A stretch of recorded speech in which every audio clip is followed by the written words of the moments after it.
अस्सलाम वालेकुम, मेरा नाम है नवीद शेख। आप देख रहे हैं सुपर टीम यूट्यूब चैनल। अंदरूनी इंतशार के फैलाव, माशी बदहाली, बेरोजगारी और नरेंद्र मोदी के मजालिम, अलहदगी पसंद तहरीकों में तेजी और दीगर अवामिल की वजह से इस वक्त भारतीय रियासत शदीद दबाव का शिकार है। एक जानिब सिख किसान और मुस्लिम कुछ बिल के हवाले से मुतासर मुसलमान एक हो चुके हैं। दिल्ली कई हफ्तों से बंद है। लाखों सिख मुसलमान हर तरफ नजर आ रहे हैं। सिख इनकलाब कहा जा रहा है इस तहरीक को, जो डोकलाम और लद्दाख में चीन ने भारत का हाल किया है वो भी सबको याद है। और जो गुज़िस्ता साल पाकिस्तान ने अभिनंदन पकड़कर भारत के मुंह पर तमाचा मारा था वो भी सबको याद है। दरअसल अकीदियतों के साथ नारवा सलूक और मकबूजा कश्मीर में बढ़ते मुजालिम की कैफियत पर आलमी मीडिया और अदारों की तनकीद ने नई दिल्ली के हुक्मरानों को मखमसे में मुब्तला कर दिया है। इसलिए अंदरूनी मामला से आलमी नजरें हटाने के लिए भारत पाकिस्तान के साथ किसी भी वक्त फाल फ्लैग ऑपरेशन की तैयारी में जुट चुका है। और ये खबरें हैं और रिपोर्ट्स हैं और बॉर्डर के ऊपर टेंशन की खबरें आए रोज आ रही हैं। अगर आप देखें गुज़िश्ता 2-3 माह से, तो भारत ने एलओसी को फुल टाइम होल्ड रखा हुआ है। और वो मुसलसल जो पाकिस्तान वाली साइड पर जो शहरी आबादी है उसको निशाना बना रहा है। पाकिस्तानी जो अफवाज हैं वो मोहतात हैं, क्योंकि दूसरी तरफ भी कश्मीरी मुसलमान भाई वहां पर रहते हैं तो और शहरी आबादियां हैं। तो पाकिस्तान की कोशिश होती है कि वो सिर्फ टारगेट करे जहां पर भारतीय अफवाज मौजूद हो। तो वो उसका बड़ा अच्छा रिबटल भी देती हैं पाकिस्तानी फोर्सेस हमेशा से। तो पर अगर आप देखें तो गुज़िश्ता 3-4 माह से जो ये कशीदगी एलओसी पर उसको बढ़ोतरी देता जा रहा है मोदी, ताकि जो इंटरनल उसके मसाइल हैं, जो इर्द गिर्द इंटरनेशनली उसको मसाइल हैं, वो उस वक्त से उस तरफ से तवज्जो हटा के इंडियन मीडिया की और अपनी आवाम की उस तरफ करवा सके कि असल दुश्मन पाकिस्तान है। पर अब लोगों ने ये मानना छोड़ दिया है और लोग ये मानने को तैयार नहीं है। वो कहते हैं पहले आप हमारे अंदरूनी मसाइल को देखें, उसको ठीक करें, फिर आगे बात करेंगे। अब आप देखें कि भारतीय आर्मी चीफ सऊदी अरब और दुबई के दौरे पे, मैंने इसके ऊपर एक बड़ा डिटेल में एक वीलॉग किया था, आप भी गुज़िश्ता डेट्स में जाके देख सकते हैं। और उसमें वो सारी सूरत हाल बताई थी कि क्या होने जा रहा है और क्या हो सकता है और क्या एक्सपेक्टेड है। और दुबई के दौरे पर रहे और अरबों कश्मीर और पाकिस्तान के मामले से दूर रहने की डील करना चाहते हैं। इसको स्ट्रेटेजिक डील का नाम दिया जा रहा है। भारत का इस वक्त ख्याल है कि अगर अरब ममालिक से पाकिस्तान अलग हो गए तो मसला कश्मीर से तवज्जो हट जाएगी। मगर मैं आपको इसका दूसरा रुख भी बता देता हूँ। मुमकिन है कि ऐसा हो जाए और मामला आगे चल पड़े और वो डील हो जाए और कोई जो अरब पेंसिल्वेनिया है, पेंसिल्वेनिया है, तो वहाँ पर कोई फौजी अड्डा कायम हो जिसमें इजराइल और भारत मिलकर कोई मामला कर सकें या अमेरिका भी उसमें शामिल हो। तो ये मुमकिन है। पर देखते हैं कि किस तरफ हालात जाते हैं। मगर अगर ऐसा हो भी जाता है और अरब जो हैं भारत की तरफ झुकाव दिखा भी देते हैं, तो फिर भी पाकिस्तान के पास ऑप्शंस क्या हैं। पाकिस्तान, तुर्की, चीन, रूस, मलेशिया अपना एक ऑफिशियल ब्लॉक इस वक्त बना चुके हैं, ठीक है, जिसका सिर्फ ऐलान होना बाकी है। पर लोगों को वो नजर आ रहा है, उस हवाले से चीजें चल रही हैं, स्ट्रेटेजिक मामला डील हो रहे हैं, सब कुछ हो रहा है। और जूं ही अरब ममालिक, अगर आपको याद हो को, ये जो अरब थे, इनके इन ममालिक के ट्राइका के दबाव पर, जो ट्राइका का दबाव था, जिस तरह आप कहते हैं अमेरिका, इसराइल और यूरोप, उसके दबाव के ऊपर डील ऑफ द सेंचुरी का हिस्सा बने थे। तो पाकिस्तान उस वक्त ही जो ये अरब नेशंस हैं और अरब ममालिक हैं दूर हो चुका था। और पाकिस्तान में उस हवाले से खुलकर बयानात आ रहे थे, इसराइल के हवाले से भी और दूसरे। और हमारे मुल्क में तो बड़ा एक शदीद किस्म का एहतजाज भी इस हवाले से होता रहा है, मीडिया के ऊपर भी और वैसे भी।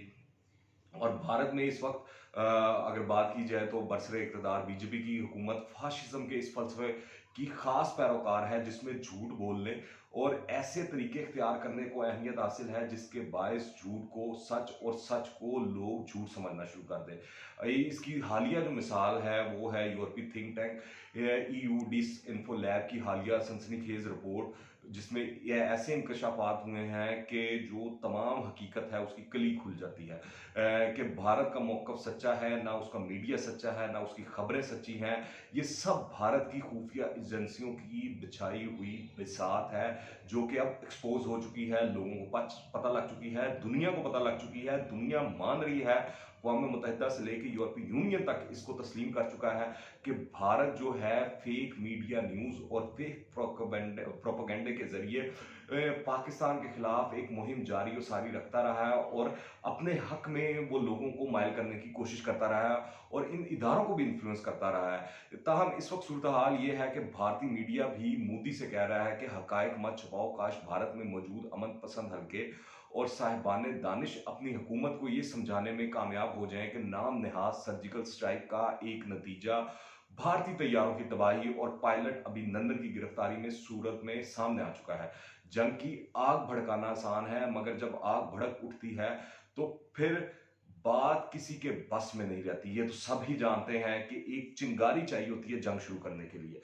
मगर अभी रिसेंटली आप देख लें, वो आर्मीनिया और जो अज़रबैजान की वो मामला हुआ, तो सारा उसके अंदर वो आपको एक चिंगारी चाहिए होती है, जंग इनिशिएट हो जाती है।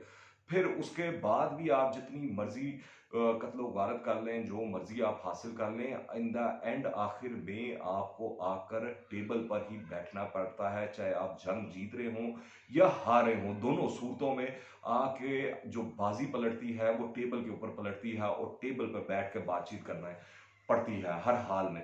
पाकिस्तान समेत जैसी एटमी कुव्वत वाले मुल्क के साथ इस वक्त भारत की खेलने की कोशिश के नतायज नाकाबिल तसव्वुर हद तक होलनाक हो सकते हैं, क्योंकि पाकिस्तान भी आंखें बंद करके नहीं बैठा हुआ, और पाकिस्तान को पता है उसने कहाँ जवाब देना है और क्या जवाब देना है और किस नोयत का देना है।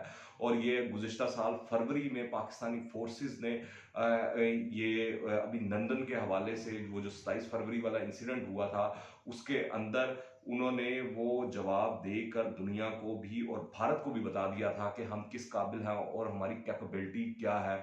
2 रोज़ कबल दुनिया भर में इंसानी हकूक का आलमी दिन मनाया गया।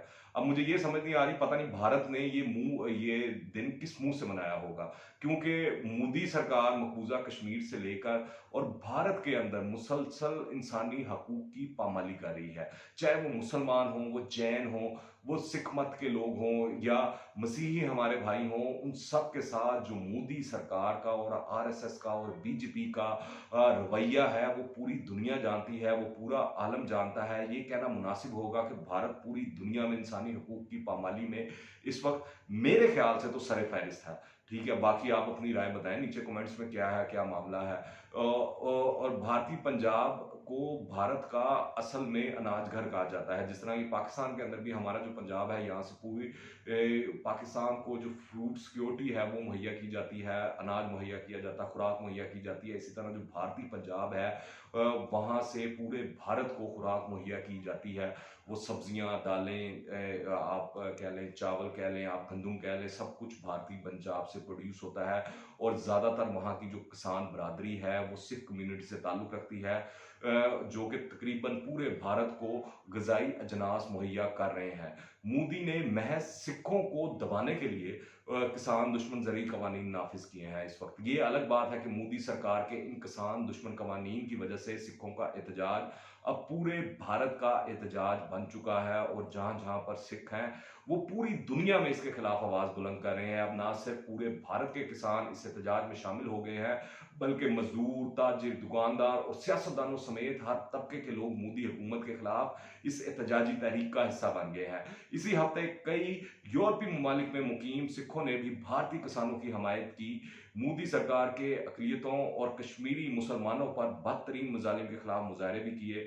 सिख रहनुमाओं ने आज़ाद खालिस्तान के क़याम पर भी बहुत ज़्यादा जोर दिया है, और खालिस्तान के बारे में ज़ोर व शोर से बातचीत शुरू हो चुकी है। और सिख जहाँ पे भी है, क्योंकि हर सिख के दिल में बसता है खालिस्तान। कनाडा के वज़ीर आज़म के अलावा दीगर कई ममालिक के अरकान पार्लियामेंट और सियासतदानों ने नरेंद्र मोदी पर जोर दिया है कि भारतीय किसानों और अक़लियतों पर मुज़ालिम बंद किए जाएँ और भारत में इंसानी हकूक़ बहाल किए जाएँ। भारतीय सरकार कश्मीरियों पर मुज़ालिम किसान तहरीक और अलहदगी के लिए तैयार भारतीय रियासतों में जोर पकड़ती तहरीकों से तवज्जो हटाने और दुनिया की आंखों में धूल झोंकने के लिए किसी भी शरंगेजी की तैयारी में मसरूफ है। और विद इन इंडिया और इंडिया से बाहर भी इंडिया के हवाले से कोई ना कोई इस तरह का इंसिडेंट जो अजीत डोवल है या मोदी सरकार है वो क्रिएट कर सकती है, ताकि तमाम तवज्जो इस सारे मामले से हटाई जाए और सारी जो बातचीत है और चीजें हैं उनका रुख मोड़ा जाए। पाकिस्तान ने दुनिया भर के सामने में जो भारतीय मुजालिम है उसको हमेशा से उजागर किया है। अभी गुज़िश्ता दिनों पाकिस्तान ने डोजियर भी पेश किए थे, और जो ये अभी रिपोर्ट आई है इसके बाद भी शाह महमूद कुरैशी साहब ने प्रेस कॉन्फ्रेंस की, वजारत खारजा ने हमारे बयान दिए, वजीर आजम इमरान खान ने ट्वीट्स की और भारत को एक्सपोज किया। ये तो सबके सामने ही है। मौजूदा सूरत हाल में जो भारत के अंदर बदअमनी और बेयकीनी की फिजा है, और वो किसी भी जो मैं आपको जो बता रहा हूँ, कोई भी इस तरह का इंसिडेंट भारत करवा सकता है किसी भी जगह पर। और जो चीन से डोकलाम और लद्दाख में भारत की वो पटाई हुई है ना, वो उनको मेरे ख्याल से सालों याद रहेगी, सदियों याद रहेगी। जो भारतीय दिफाई तज्जियाकार हैं, जो एक्स मिलिट्री सर्विसमैन हैं, वो बता रहे हैं कि जो इंडियन जर्नल्स हैं, इस हवाले से उनको नई तैयारी करनी पड़ेगी, नई प्लानिंग करनी पड़ेगी, एआई पे फोकस करना पड़ेगा और दूसरे साइबर स्पेस के अंदर काम करना पड़ेगा, उसमें फोकस करना पड़ेगा। इस तरह आप चीन को नहीं पकड़ सकते, चीन बहुत आगे निकल चुका है। और असल में उन्होंने बेसिकली भारतीय फौज और भारतीय हुकूमत को आईना दिखाने की कोशिश की है कि हमारी ये औकात है कि हम चीन से क्या मुकाबला कर सकते हैं और क्या नहीं कर सकते। तो ये सूरत हाल है। और अब जो जिस तरह पाकिस्तान ने और खुसूसन इमरान खान साहब का इस हवाले से क्रेडिट है, जो उन्होंने अक़वाम मुत्तहिदा से लेकर और जहाँ भी जोन जोन से प्लेटफॉर्म्स हैं, जिस तरह ट्विटर है या इवन देन के इमरान खान साहब के दौर में हम देखते हैं कि जो हमारा फॉरेन ऑफिस है वो भी बहुत एक्टिव रहा है इस हवाले से। और मोदी सरकार को उसने हर जगह एक्सपोज किया है। और कोई भी इंसिडेंट हो, इस हवाले से कोई भी बातचीत हो, तो हमारी हुकूमत भारत को एक्सपोज करने में पीछे नहीं रहती। और ये गुज़िश्ता 2.5 सालों में इस हवाले से बड़ी खुल डुल कर बात हुई है। तो ये देखना ये पाकिस्तान का क्रेडिट है कि पाकिस्तान ने दुनिया को बावर कराया है कि मोदी का असल चेहरा क्या है, भारत का असल चेहरा क्या है, भारत की असल पॉलिसीज क्या है, भारत का असल एजेंडा क्या है। तो अब ये है कि अब आहिस्ता आहिस्ता दुनिया को महसूस होना शुरू हो गया है कि भारत एक दहशतगर्द और खित्ते में जो है जुल्म ज्यादती और दहशतगर्दी फैलाने वाला मुल्क है। अब देखना है कि भारत के खिलाफ कार्रवाई होती है या नहीं होती। मुझे एक बात याद आ रही है हमीद गुल साहब की, अल्लाह ताला उनको गरीक रहमत करे। उन्होंने बड़ी अच्छी बात की थी कि जब मोदी भारत की बागडोर संभालेगा तो इंशाल्लाह भारत जल्द टुकड़े टुकड़े हो जाएगा। और इस वक्त जो भारत जिस डायरेक्शन में जा रहा है, जिस इंतशार की कैफियत में है, अंदरूनी और बैरूनी सतह पर जो उसको हजीमत का सामना है, ऐसा महसूस होता है कि वो दिन करीब आने वाले हैं। और भारत का टूटना ऐसा महसूस हो रहा है कि वो अब नविश्ता दीवार बन चुका है।